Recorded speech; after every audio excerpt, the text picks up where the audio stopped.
Well, I guess the algorithm doesn't really support people sitting in a tree stand, freezing cold, and going home and Yeah. posting that over and over again. It can build an unreal expectation for new hunters out there based on what people are posting.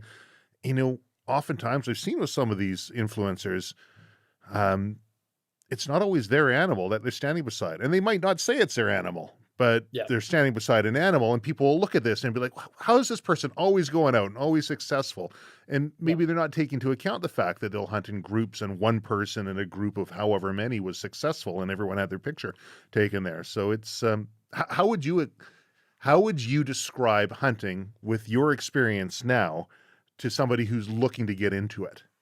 There are people out there like me who are adult onset hunters or people who are curious about learning to hunt as an adult. But the Mm, barriers of entry, including like influencers who are posting these, trophy shots. Again, I'm not opposed to that, but these kind of sure. success measures, I think there's a little bit of an intimidation factor.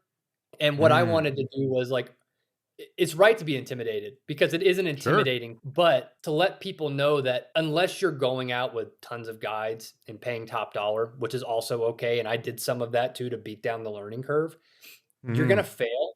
You're gonna be met with morally compromising decisions to make that you might not have expected getting into hunting.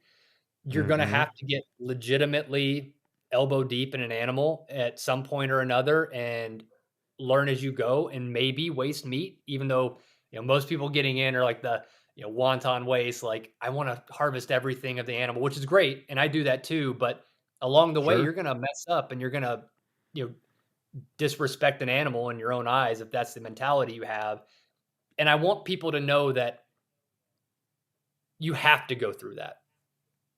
It's Mm, part of the journey is that you're gonna have to learn and push your boundaries, morally, physically in a lot of instances, and not to be afraid of that and recognize that it's mm. not going to necessarily match probably what got you interested, which are the influencers or the people who are, celebrity hunters and things of that nature.